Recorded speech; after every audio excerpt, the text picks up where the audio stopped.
Assalamualaikum warahmatullahi wabarakatuh. Alhamdulillah alladzi arsala rasulahu bil huda wa dinil haq liyudhhirahu ala dini kullih wa kafa billahi syahida. Asyhadu an la ilaha illallah wahdahu la syarika lah wa asyhadu anna Muhammadan abduhu wa rasuluh.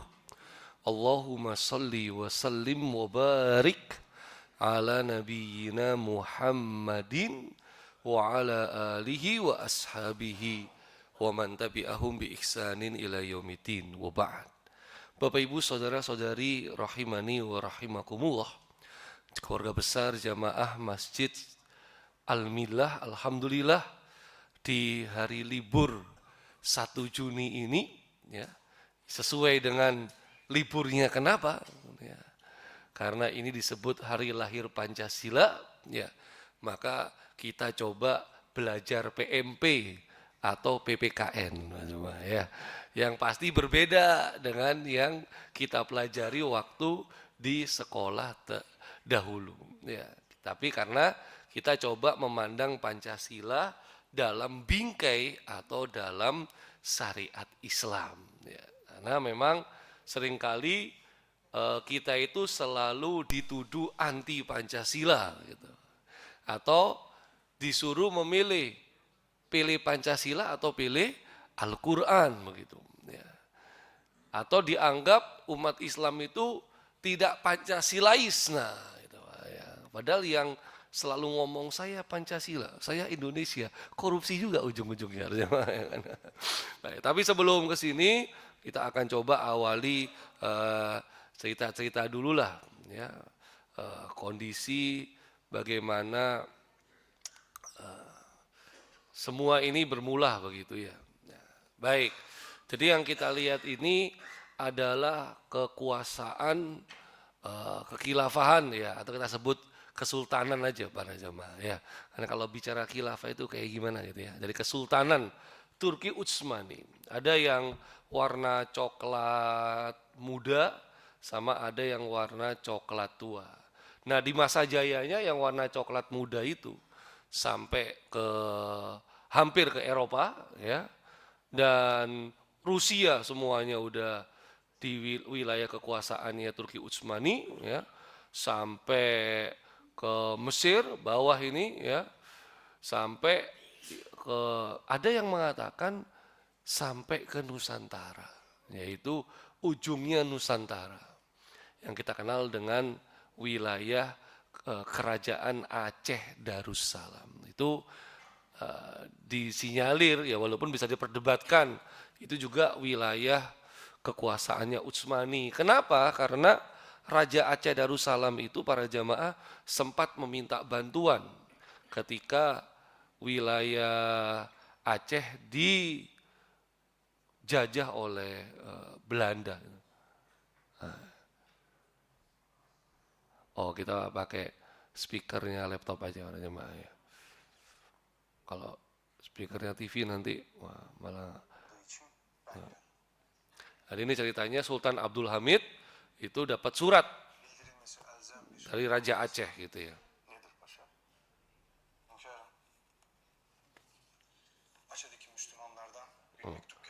Aceh loh. Tarihte kaç kere Osmanlı toprağı olmak için başvurmuşlar lakin hilafet kabul etmemiş. Niçin kabul edilmemişler hünkârım? Osmanlı'nın okyanusun ortasında bir adayı koruması zor. Karena jaraknya jauh para jamaah. Vakit alır, İslam devletinin izzetine halel gelir diye. Hollandalılar sürekli saldırıp durur. Çok şükür oraya gönderdiğimiz askerler... Nah, memang dikirim prajurit ke sana. Cuma sampainya lama. Ada sekitar 2 tahun itu baru sampai. Karena perjalanan jauh dan persiapannya dan lain sebagainya. Ini surat dari Raja Aceh ke Sultan Abdul Hamid. Biz Aceh halkı Osmanlı'yı mazlumların sığınacağı son liman Halife Abdülhamid ülkemizi işgal eden Hollandalı kafirin son yaptıkları artık dayanılmaz raddeye gelmiştir. Hollanda nam kafiri hacca gitmemize müsaade etmemektedir. Nah, di sini baru Sultan Abdul Hamid marah Bu şikayetimizi önce ya, halkımıza karena Belanda ngelarang berangkat haji. Nah, bukan cuma dijajah, haji pun dilarang. Ya. biz bu makama nasıl layık olacağız paşa? Siz zaten layıksınız hünkârım. Bir hadis sizi yüzünüze karşı övenlere toprak atırlar. Biz bu makamın hakkını zerre miskal verebilmek için gece gündüz çalışırız da yine de hakkını veremeyiz. Açeli Müslümanlar bu haldeyken, dinimize böyle saldırılırken, keşke bir tepenin üstünde yanaydım da kül olaydım. Kül olaydım da rüzgar beni savuraydı. İşte hacca bu sebeple gidilir. Onlar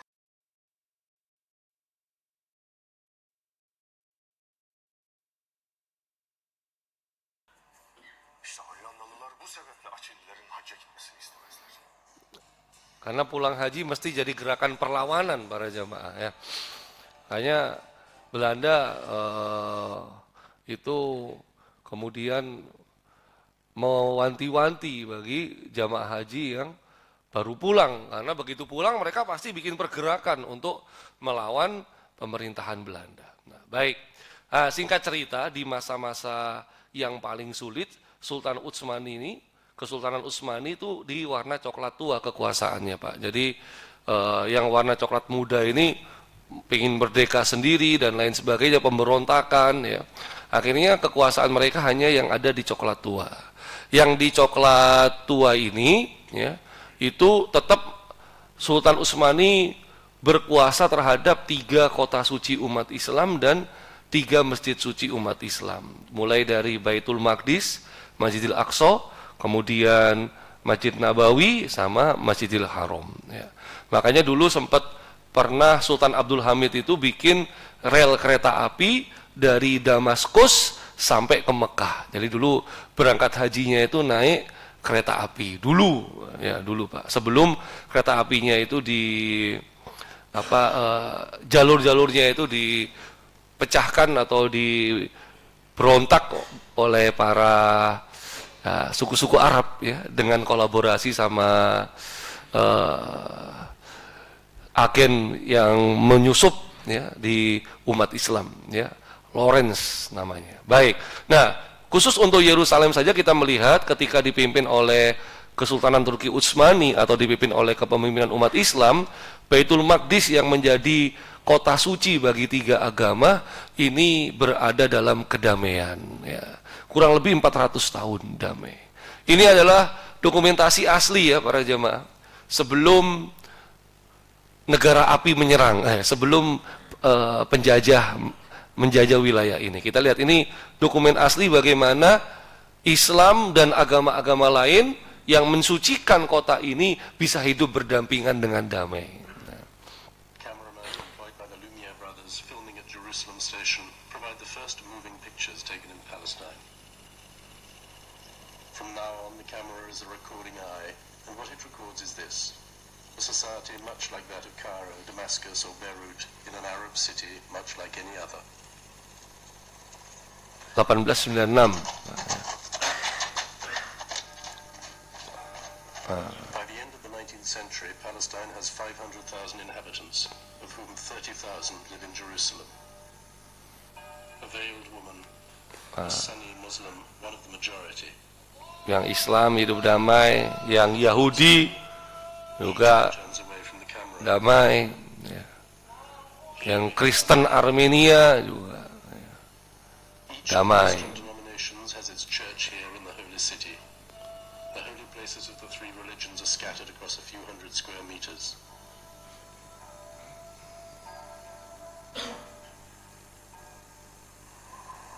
The great mosque is close to Christ's tomb.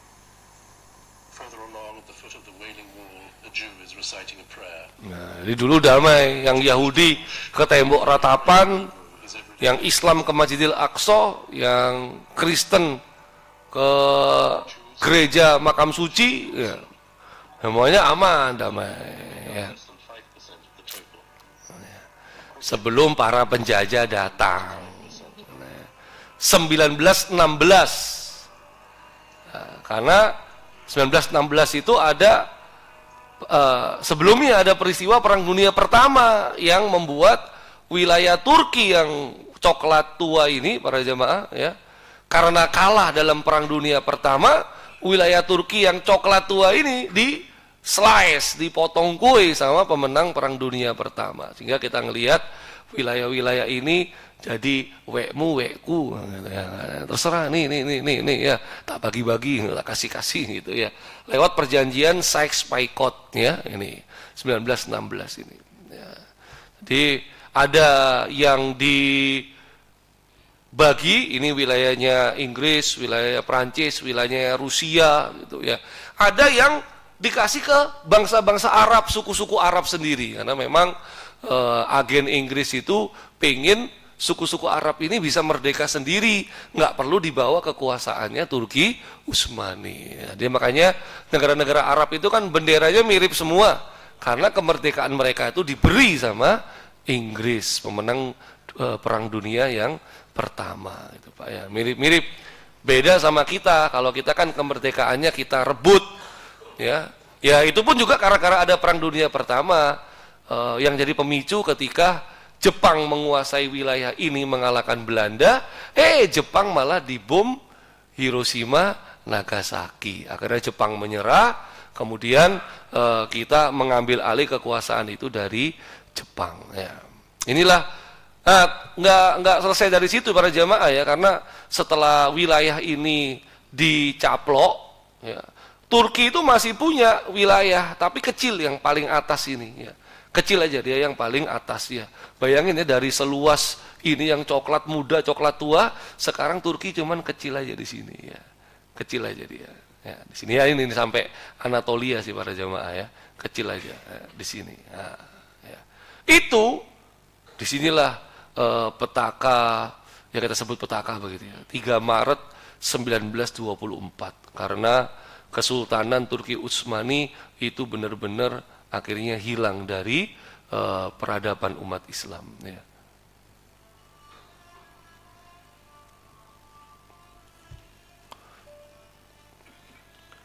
Sultannya juga udah berganti. Ya. Sultan Abdul Hamid itu nggak berkuasa lama.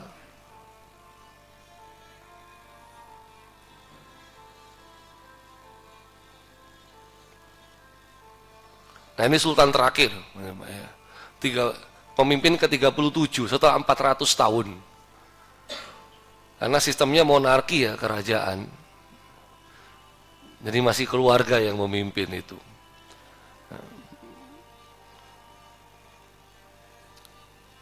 Nah, ini dokumen-dokumen asli para jemaah ya. Jadi walaupun awalnya masih ada sultan ini, tapi cuman jadi pemimpin agama. Ya, kayak mirip Iran lah. Ada presidennya, ada pemimpin agamanya gitu ya. Nah ini yang tokoh besar, Mustafa Kemal. Dia ini juga pahlawan sebenarnya, karena dia berhasil mempertahankan wilayah Turki nggak sampai habis. Makanya dia dipilih jadi pemimpin, jadi presidennya Turki gitu. Ya. Nah, jadi ada presiden, ada pemimpin agama, ada khalifah begitulah ya.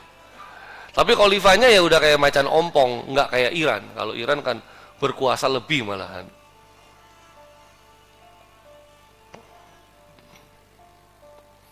Nah, ini Mustafa Kemal, dia nggak suka sama nilai-nilai Islam sebenarnya, karena dia berpemahaman sekuler. Ya.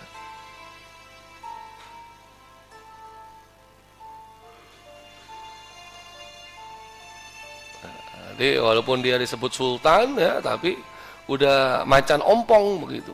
Ya. Akhirnya dihapuskan sama Mustafa Kemal. Jadi kekhilafahan itu dianggap tumor dari abad pertengahan. Ya. Karena Mustafa Kemal ini kepingin maju modern, gitu, Pak. Ya. Ya. Nggak cuman dihapuskan ya, tapi dibuang, diasingkan para jemaah. Ya. Disuruh pergi dari Turki. ke Swiss. Kalau sampai di Swiss masih ada itu anak cucu keturunannya. Ya, tapi kan nggak ada apa-apanya para jamaah ya.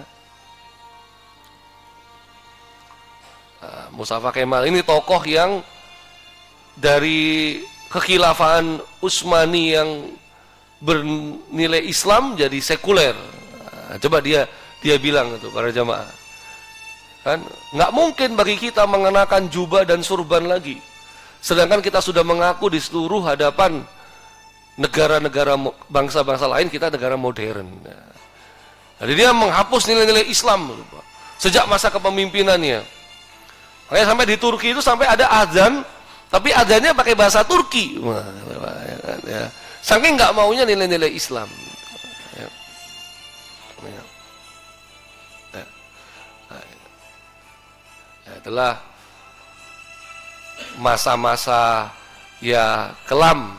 Jadi sejak 1924 sampai 2026, baru udah 100 tahun lebih para jemaah ya, udah 100 tahun lebih ini keruntuhannya Sultan Utsmani yang pernah berjaya memimpin umat Islam selama 600 tahun para jemaah ya, 600 tahun. Nah, setelah kekhilafan Utsmani ini hancur lebur runtuh, akhirnya negara-negara Islam seperti anak ayam kehilangan induknya, umat Islam, mereka kemudian berjuang sendiri, ya, entah karena kolonialisme di mana-mana, mereka berjuang untuk mendapatkan kemerdekaan atau kemerdekaannya dikasih dari para penjajahnya. Nah, itulah. Ini sebenarnya adalah ibroh yang kita ambil ya. Jadi nggak sekedar cerita, karena ini kisah nyata, bukan film ya. Laqad kana fi qasasihim ibratul liulil albab, itu kata surat Yusuf ayat 111 firman Allah. Sungguh pada kisah-kisah mereka itu terdapat ibroh, terdapat pelajaran bagi orang-orang yang menggunakan akal pikirannya. Ya, baik para jamaah ya. Kita nggak usah lama-lama Pak nonton-nonton ya.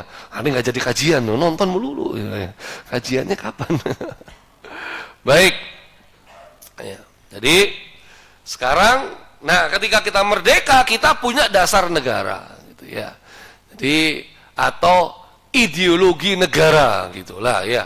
Ini mungkin ada yang nggak cocok nih, masa ideologi negara Pancasila, nah ini. Tapi ini kita coba clearkan lah ini ya. Jadi jika Pancasila adalah ideologi negara, apakah umat Islam sekedar numpang dalam sejarah bangsa?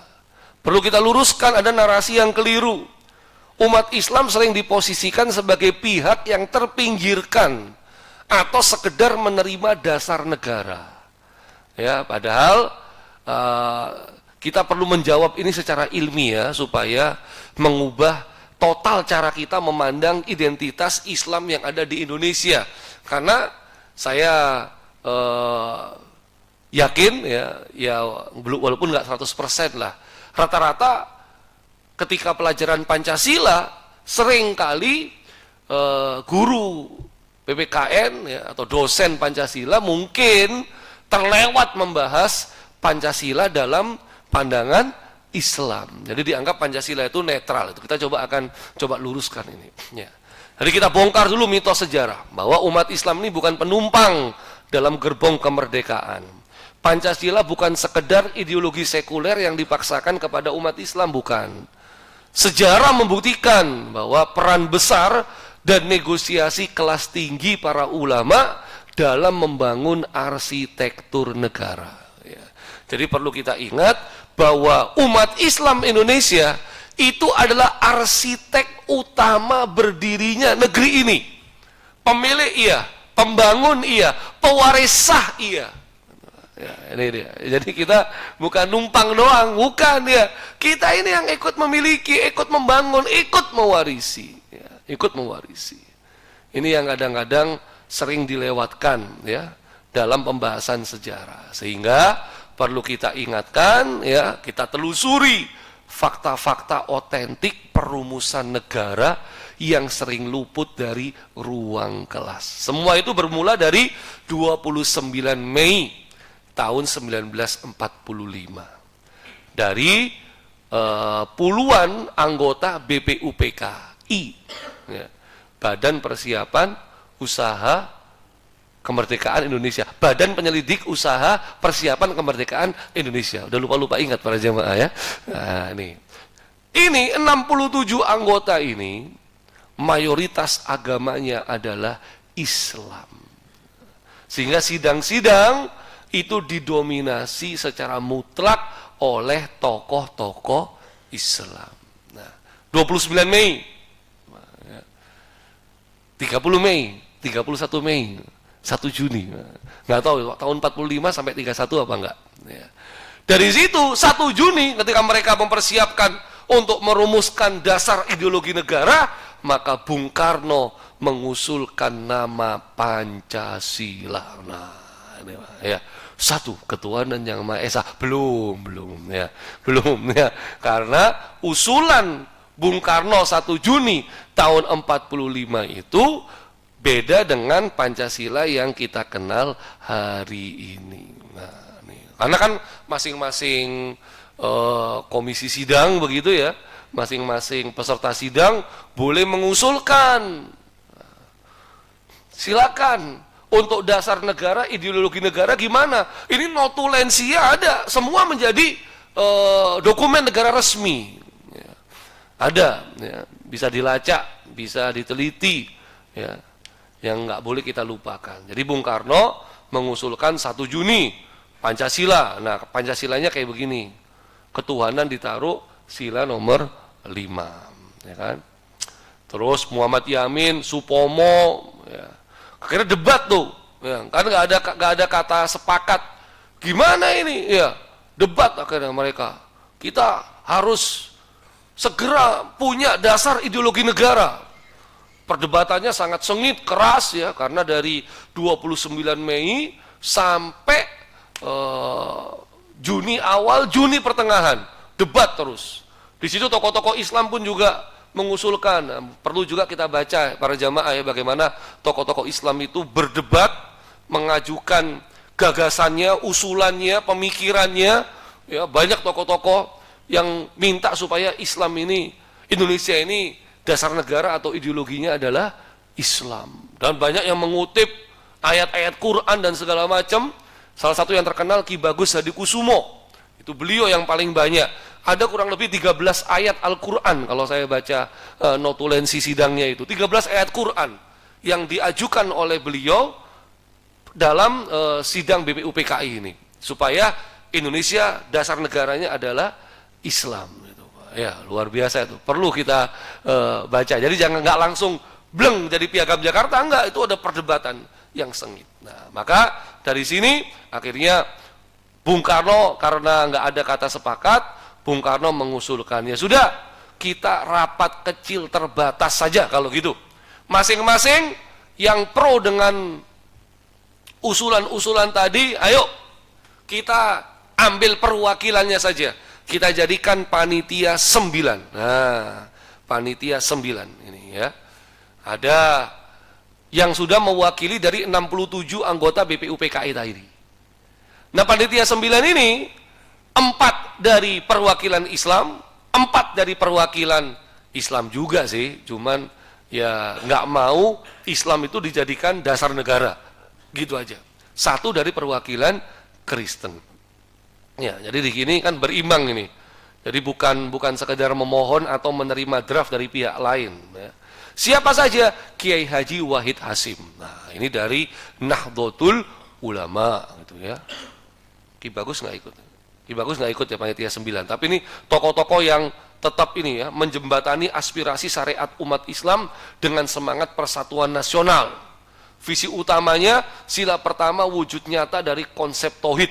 Selain beliau ada Ki Bagus Hadikusumo dari Muhammadiyah. Ya. Ini beliau yang paling gigih memperjuangkan pencantuman syariat Islam. Jadi memang beliau luar biasa nih. Islam sebagai pedoman etik mutlak bagi pemimpin negara, bukan sekedar ambisi mendirikan negara agama, tapi pedoman. Jadi kalau bisa pemimpin itu menggunakan nilai-nilai Islam supaya berkeadilan dan sejahtera gitu para jemaah. Ya.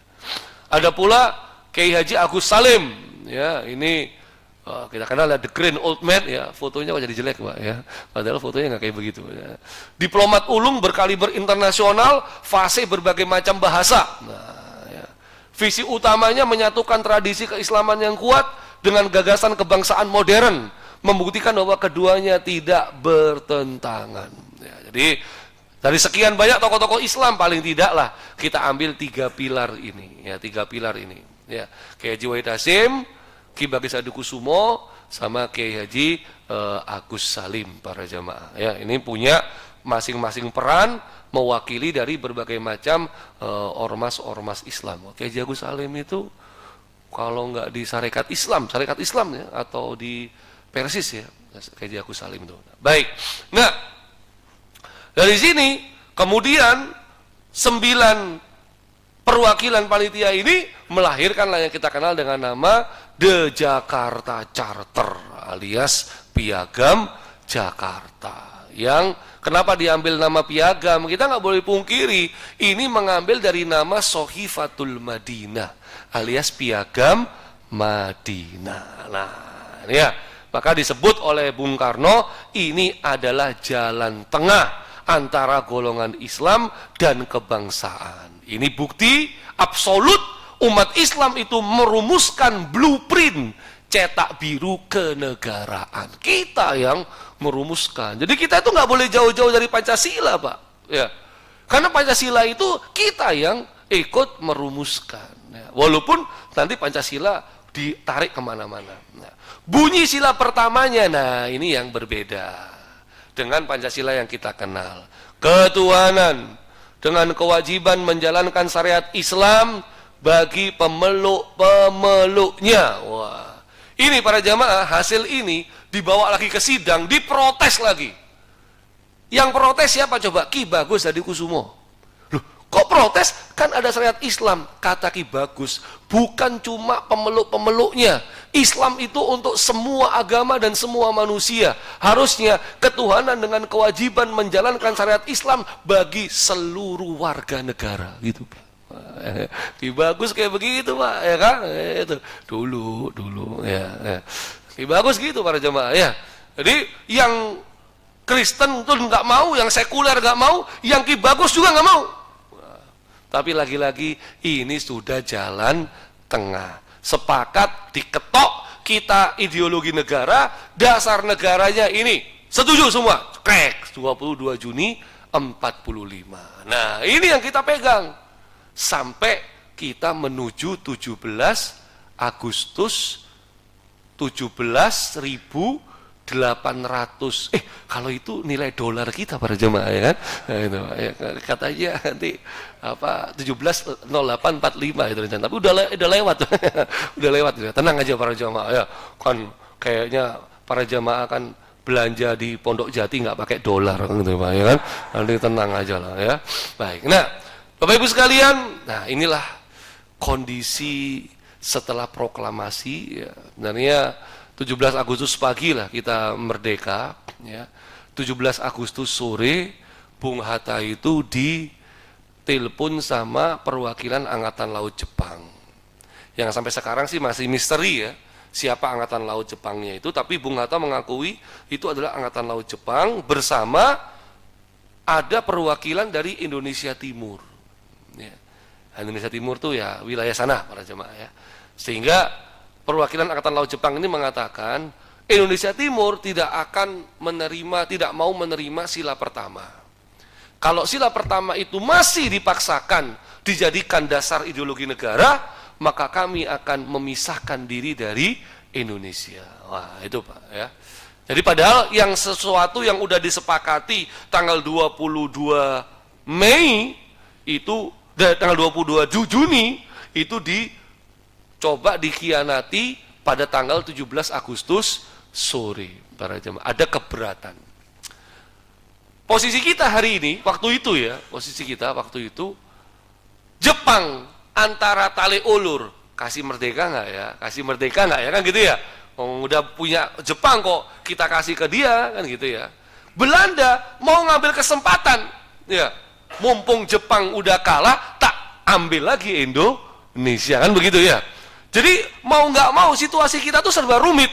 Kita harus segera deklarasi kemerdekaan. Kenapa? Bisa jadi Jepang itu cuman PHP gitu, ya kan?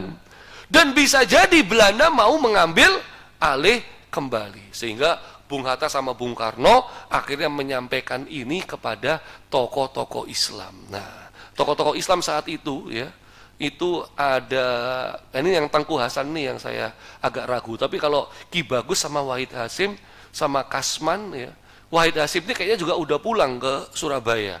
Jadi yang ada cuma Ki Bagus sama Kasman ya, Ki Bagus sama Kasman. Jadi Bung Hatta, Bung Karno melobi tokoh-tokoh Islam, Ki Bagus sama Kasman ya. Dan kebetulan dua-duanya dari Muhammadiyah ya, kebetulan dua-duanya dari Muhammadiyah, karena yang Wahid Hasim sudah pulang naik kereta ke Surabaya kalau nggak salah ya. Nah, Tengku Hasan ini siapa ya? Kalau Ah Hasan dari Persis itu nggak ikut. Jadi coba dilobi gitu, dilobi supaya mau untuk menghapus kata-kata syariat Islam. Ki Bagus nggak mau. Kenapa? Ini udah disepakati. Bung Karno sendiri udah bilang ini jalan tengah. Kenapa? Gara-gara telepon dari Angkatan Laut yang nggak jelas, kita mau merubah sesuatu yang kita sudah sepakati. Ya, tapi karena kondisi yang kredit, ya, kondisi yang serba tidak menentu, geopolitik kita bisa jadi batal kemerdekaan negara kita. Terus juga diadem-ademi sama Pak Kasman. Pak Kasman ini mantan panglimanya PETA ya, pembela tanah air dari Malang beliaunya ini. Itu kemudian akhirnya Ki Bagus luluh, ya, dengan berat hati menghapus 7 kata Piagam Jakarta. Ya. Jadi kurang lebih sebulan berdarah-darah dalam tanda kutip debat ideologi negara, ternyata merubah 7 kata jadi 3 kata cuma 10 menit. Cuma 10 menit. Ya. Ini perlu kita ingat, ini adalah pengorbanan tertinggi, bukan kekalahan. Makanya Bung Hatta dalam memoarnya mengatakan, seandainya umat Islam saat itu tidak mau menghapus 7 kata menjadi 3 kata ketuhanan yang Maha Esa, maka kata Bung Hatta, Indonesia ini tidak akan pernah berdiri. Nah, itu kata Bung Hatta. Ya, jadi adanya Pancasila, kemerdekaan kita itu adalah bentuk toleransi besar dari umat Islam untuk Indonesia. Jadi macam-macam tuh, ya, macam-macam nih. Ini Indonesia, Bung, ya kan? Kamu jangan fanatik sama Islam loh. Kalau nggak ada Islam nggak ada Indonesia. Nggak tahu dia sejarahnya gimana. Ya. Jadi dihapusnya 7 kata bukanlah sebuah kekalahan politik umat Islam. Ini adalah manifestasi kebesaran jiwa dan kerelaan berkorban dari para ulama demi merawat eksistensi teritorial Indonesia dari perpecahan. Wa'tasimu bihablillahi jami'an wala tafarraqu. Nah, tapi memang Ki Bagus sempat bertanya, yang dimaksud ketuhanan yang Maha Esa itu apa, Bung? Kepada Bung Hatta. Bung Hatta menjawab, apalagi kalau bukan tauhid. Nah, ya. Jadi Bung Hatta sejak awal udah ngomong, ketuhanan yang Maha Esa itu tauhid. Kul huwallahu ahad. Ya. Sehingga dari sini kita perlu mengingat bahwa dalam perspektif sejarah, sila pertama itu tauhid. Jadi nggak bisa ditafsirkan yang lain-lain kalau dalam perspektif sejarah. Ya. Ustaz Adian Husaini ya, Ketua Dewan Dakwah Islamiyah Indonesia 2 periode ini, beliau punya buku Islam dan Pancasila itu, beliau katakan memang sejak awal sila ketuhanan yang Maha Esa itu bermakna tauhid. Dengan itulah pihak Islam menerima Pancasila. Jadi sejak awal kita menerima karena maknanya tauhid. Ya, maknanya adalah tauhid. Nah, sehingga tugas kita hari ini bukan sekedar menguatkan Pancasila secara buta tanpa arah filosofis, tetapi tugas utama kita adalah mendudukkan dan menafsirkan Pancasila sesuai kehendak asli para perumusnya, yaitu para alim ulama. Dan ini sudah dibuktikan para jamaah sejak tahun 83, ya, Munas Alim Ulama dari Nahdlatul Ulama, ya. Mereka mengambil keputusan sila ketuhanan yang Maha Esa dasar negara RI mencerminkan tauhid menurut pengertian keimanan dalam Islam. Dan sila pertama ini menjiwai keempat sila lainnya secara utuh. Artinya persinggungan antara syariat dan dasar negara telah diselesaikan secara tuntas oleh para ulama melalui kacamata teologi yang sah sampai ada Munas Alim Ulama NU tahun 83. Kita lihat yang menurut ormas Islam yang lain. Nah, bentar Pak. Mana ini lanjutannya? Nah, ini para jemaah ya. Sekarang kita coba cek 5 sila dalam perspektif Al-Quran dan Islam. Masih 13 menit Pak jemaah ya. Masih lama ternyata ya. Sila pertama kita coba gali akar teologis, linguistik, konseptual, dasar negara dari Khazanah Wahyu. Sila pertama ya. Ini sudah kita bahas ya. Ini bukan frasa netral. Maha Esa itu dari Al-Ahadu, Al-Ahad, Al-Wahid ya. Ini fungsinya adalah penjiwaan keempat sila yang lainnya. Sila kedua ya. Apa sila yang kedua? Kemanusiaan yang adil dan beradab. Harus hafal para jamaah ya. Nggak hafal nih kayak oknum anggota DPR tuh ya. Langsung mundurkan diri. Yang mundurkan diri, ada yang nggak mundurkan diri ya. Kemanusiaan yang adil dan beradab ya. Adil ini berasal dari al-adalah. Itu adalah bahasa Al-Quran, bahasa Arab, bahasa Islam. Innallaha ya'murukum bil adli wal ihsan ya. Atau yang adab itu akrimu auladakum wa ahsinu adabahum, ada dalam hadis ya. Adil memposisikan sesuatu sesuai ketetapan syariat, muncul ratusan kali dalam Al-Quran. Adab ya itu kedisiplinan jasmani, ruhani dan akal atau etika. Nggak ada adil dan adab ini kecuali berasal dari nilai-nilai Islam, nggak ada. Maka kemanusiaan yang adil dan beradab itu ngambilnya dari nilai-nilai Islam. Sila 3, persatuan Indonesia. Nah, wa'tasimu bihablillahi jami'an wala tafarraqu, ya kan? Ini menolak asobia, fanatisme, kelompok, golongan, suku, pulau dan lain sebagainya, menolak ya. Jadi para ulama memilih persatuan atas dasar kemaslahatan kebaikan umum. Tujuannya ukhuwah watoniyah atau ukhuwah insaniyah.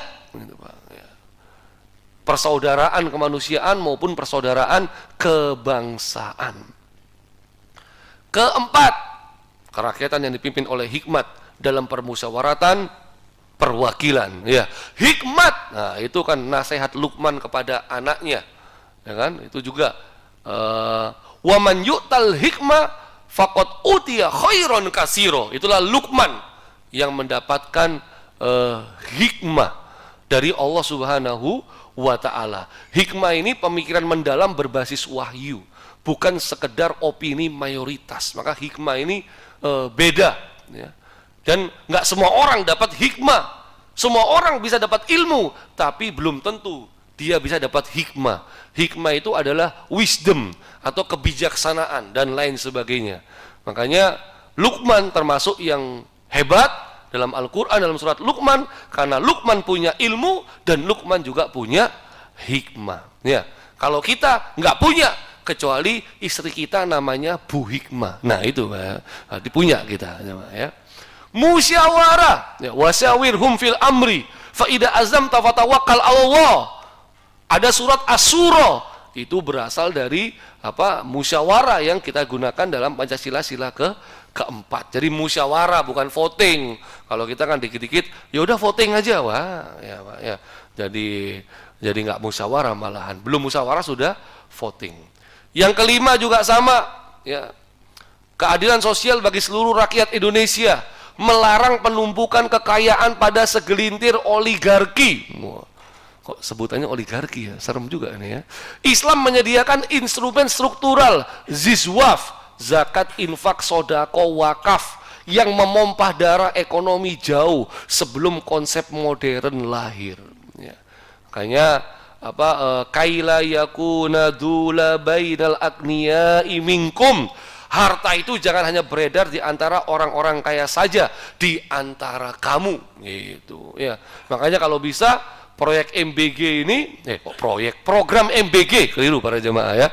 Program MBG ini jangan hanya dinikmati oleh segelintir orang, kalau bisa semua rakyat juga ikut merasakan MBG ya. Syukur-syukur nanti Almilah punya SPPG 1 aja misalnya ya, gitu ya. Itu kan bisa memberikan kebaikan. Nah, tapi banyak yang nggak mau para jemaah ya, nggak tahu tuh. Padahal pasti menguntungkan katanya SPPG itu Pak, pasti menguntungkan, nggak ada rugi gitu, ya. Dan nggak boleh libur. Nah ya, baik ya, jadi distribusi keadilan, coba aja. Oke lah, bagaimana kita menganalisa ekonomi di Indonesia, ya kan? Dari kalangan menengah ke atas, kalangan menengah aja sama kalangan bawah, apakah sudah tercipta keadilan, pemerataan, ya, dan lain sebagainya. Ini yang masih lagi rame nih. Kalau dari kalangan akademisi kan, ada pimpinan asosiasi dosen ngadu ke MK bahwa gaji dosen itu rata-rata 3 juta, padahal banyak yang di bawah 3 juta, ya kan? Kalah sama gajinya koki SPPG, ya kan, 7 juta, ya kan, ya.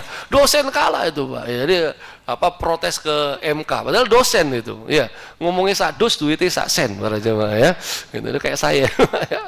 Nah, sehingga Pancasila itu bukan ideologi netral para jamaah, tapi berakar kokoh pada Islamic worldview berkat intervensi ulama di BPU PKI. Maksudnya apa? Kita memandang Pancasila itu dalam bingkai Islam, dari sisi sejarahnya, teologisnya, akar katanya, tafsirannya, dan lain sebagainya. Ya, makanya di sini kita perlu pahami bahwa posisi resmi ulama konsensus ormas. Coba kita cek ya, kita bongkar fatwa, muktamar, paradigma tokoh-tokoh bangsa terhadap dasar negara.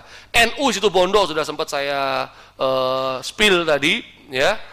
Nahdlatul Ulama itu mencerminkan tauhid di sila pertama, ya. Tapi ada batasan hierarki. Pancasila itu bukan agama, ini loh ya. Bukan agama, Pancasila itu tidak dapat menggantikan agama dan tidak dapat dipergunakan untuk menggantikan kedudukan agama. Sehingga otoritas Nahdlatul Ulama memastikan umat menerima Pancasila secara fikih, karena dasar negara tersebut diposisikan proporsional, bukan sebagai pengganti wahyu, bukan. Ya, bukan.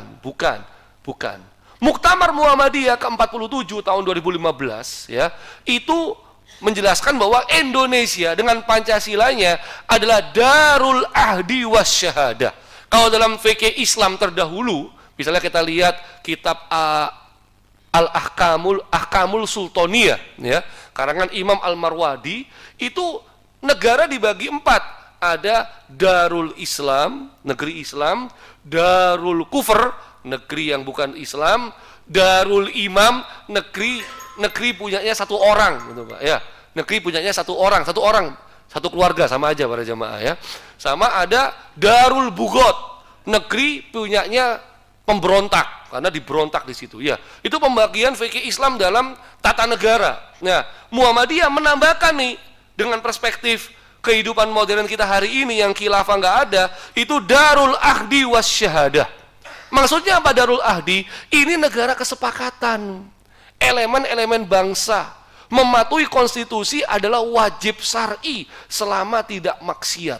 Mengingkarinya sama dengan mengkhianati perjuangan ulama. Ya, jadi kita harus memperkuat gitu ya. Darus Syahadah, medan pembuktian. Jadi dilarang sekedar menjadi kritikus pasif.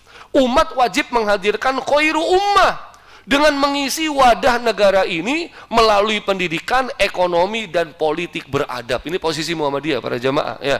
Jadi makanya kita nggak pernah dengar NU Muhammadiyah mengatakan Indonesia negara kafir, itu nggak pernah. Semua ormas Islam di Indonesia itu nggak pernah mengatakan Indonesia negara kafir, nggak pernah. Ya. Kenapa? Karena sejarahnya dari akar para perjuangan umat Islam, dasar negaranya rumusan dari para ulama, nggak pernah. Yang mengatakan Indonesia negara kafir itu aliran-aliran baru yang berasal dari luar biasanya. gampang cuman ngutip satu ayat, wa ma lam yahkum bima anzalallahu faulaika humul kafirun. Barang siapa yang tidak berhukum dengan hukum Allah, maka dia telah kafir. Wah, ya. Indonesia hukumnya hukum Allah enggak kafir berarti. Wah ya, itu terlalu menyederhanakan masalah ya. Itu nanti jadinya kayak ISIS malahan ya. Organisasi yang dibuat sama Amerika itu. Muhammad Nasir, ya fotonya kok begini sih, ya kadang-kadang emang AI itu ngaco para jamaah ya, jadi jangan percaya sama AI ya. Muhammad Nasir para jamaah ya, Mosi Integral tahun 1950. Jadi ketika umat Islam merdeka, itu kan Belanda kan nggak ridho. Belanda masih pengen mencaplok negara kita, makanya ada agresi militer Belanda pertama, agresi militer Belanda kedua kan begitu ya.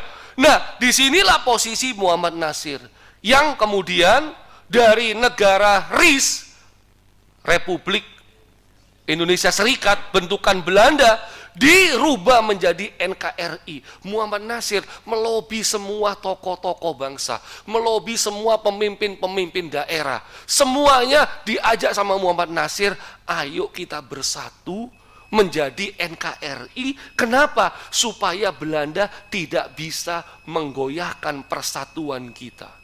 Jadi lahirnya NKRI tahun 19, karena NKRI itu munculnya tahun 50 sampai sekarang ya.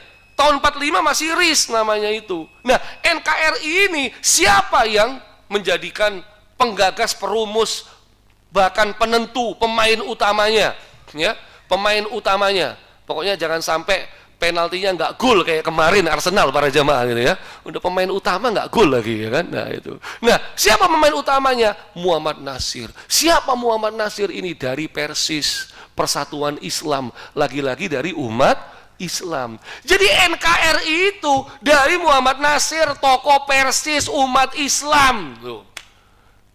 Pancasila tadi dari umat Islam tuh, Pak, ya kan? Indonesia sama Islam itu melebur jadi satu. Jadi kalau ada kamu pilih mana? Islam apa Indonesia? Itu bodohnya kuadrat karu-karuan, Pak, ya kan? Kamu pilih mana? Pancasila apa Quran? Wah, itu bodohnya tambah kuadrat lagi, Pak. Dia nggak paham, Pak. Ya, dia nggak paham, ya.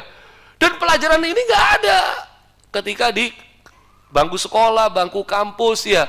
Jadi seakan-akan coba dilupakan, nggak boleh dong. Sehingga generasi muda kita ngelihat Pancasila tuh kayak jauh banget sama Islam. Padahal nyatu, ya, nyatu sekali. Ya.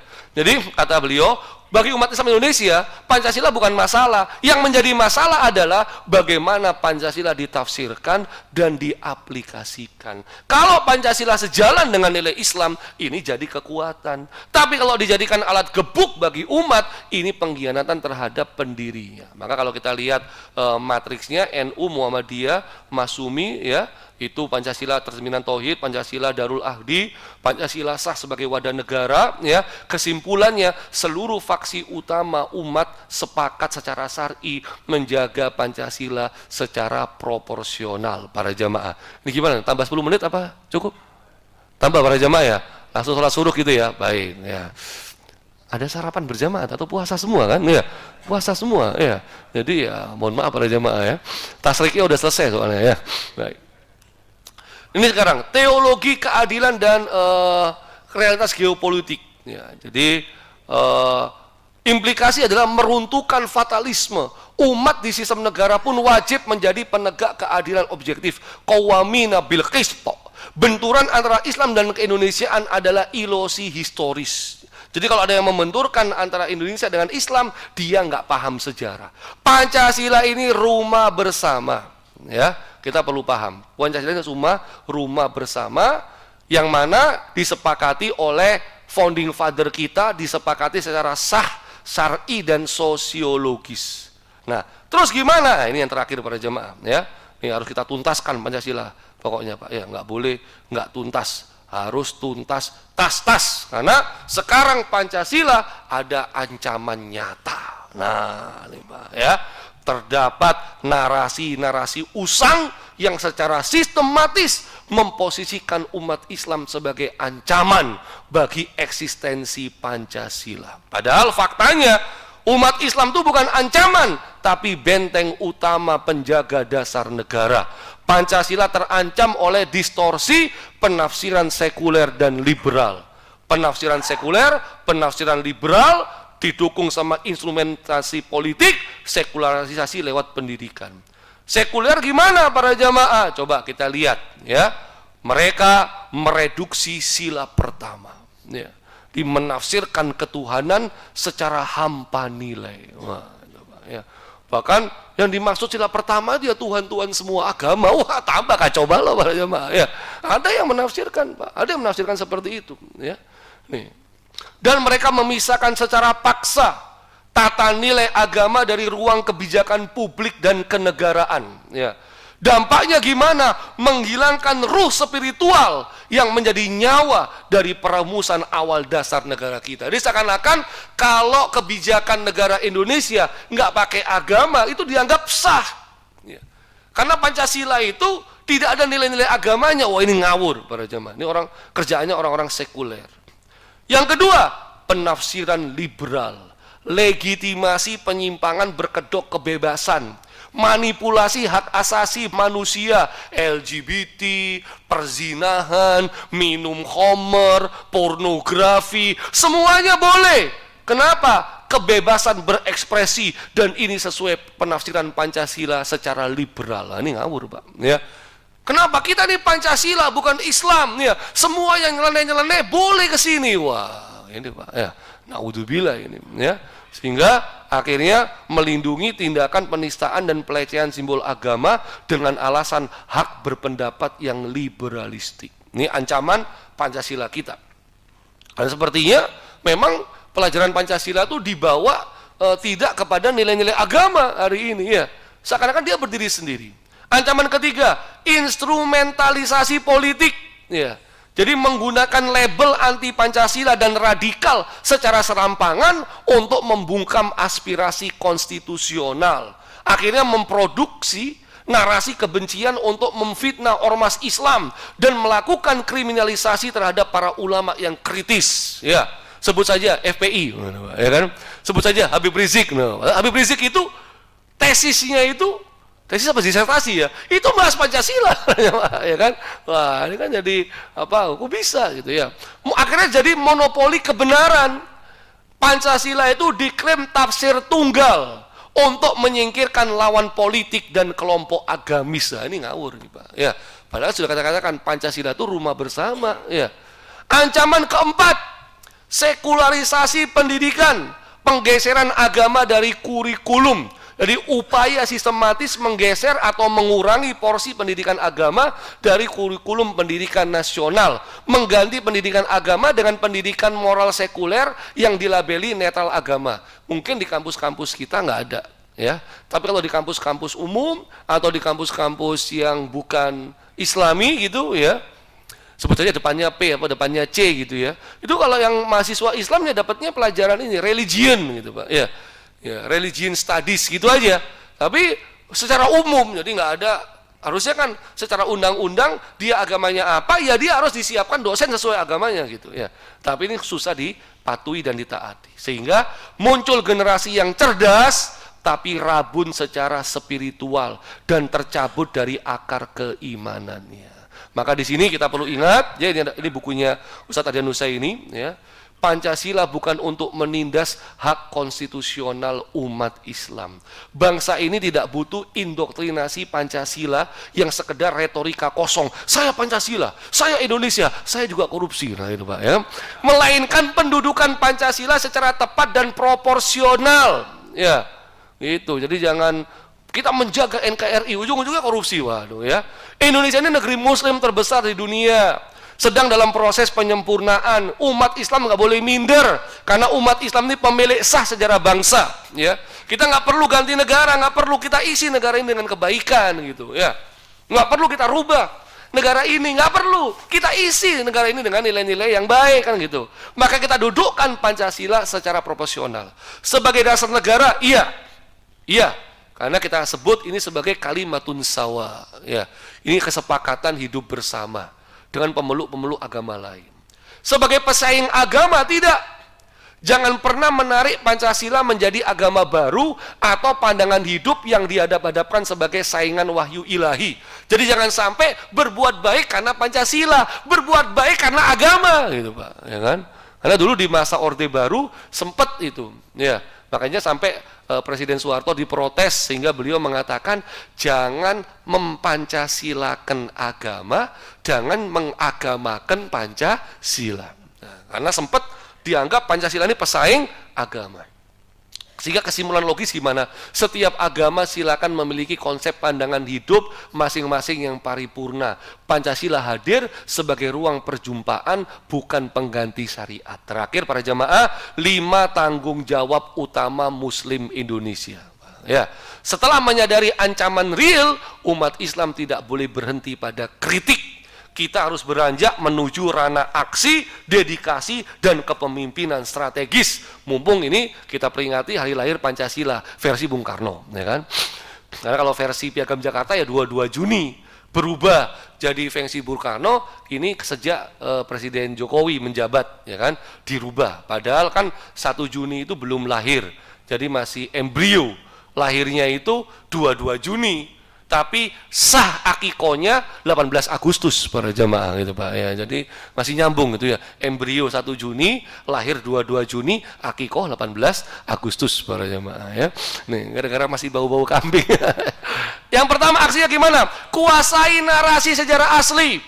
Kita menolak amnesia sejarah, Pak. Ya, jangan sampai generasi muda nggak paham sejarah Pancasila. Tuh ya. Lawan manipulasi yang mencoba memutarbalikkan atau mencoba deislamisasi sejarah, mencoba seakan-akan umat Islam tuh nggak punya peran di Indonesia, padahal justru Indonesia ini lahir dari Islam, ya, lahir dari rahim Islam, kita nggak boleh lupa. Yang kedua, saya udah suruh pakaikan yang jilbaban, AI-nya nggak ngerti Pak, ya kan? Yang jilbaban AI, ini nggak ngerti dia Pak, ya kan? Mohon maaf Pak ya. Tafsirkan Pancasila secara benar, ya. Sila pertama tauhid, ya. Sila kedua sampai sila kelima, jangan biarkan tafsir negara dibajak oleh kaum sekularis liberalis yang ahistoris sesuai nafsu, hawa nafsu, keinginan mereka. Aksi 3, ayo kita kontribusi nyata di segala bidang. Konsep Darul Ahdi Wasyahadah versi Muhammadiyah, ya. Ini pembuktian kesaksian kiprah umat. Umat Islam wajib mencetak sumber daya manusia unggul yang memberikan kontribusi terbaik tanpa henti, ya. Mengabdi, udah diterima di lulusan luar negeri, diterima kerja di luar negeri, mengabdi ke Indonesia, jangan dipersekusi, jangan dikriminalisasi para jemaah, ya kan?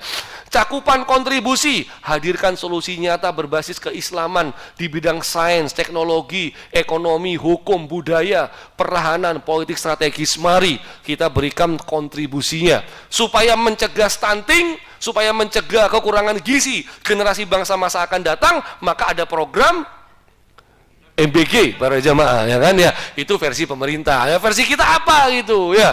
Apa versi kita? Ayo kita kontribusi. Aksi keempat, jaga persatuan dari isu pembelahan, ya. Hati-hati. Nah, kita hentikan perdebatan furu'iyah yang menguras energi umat dari dalam.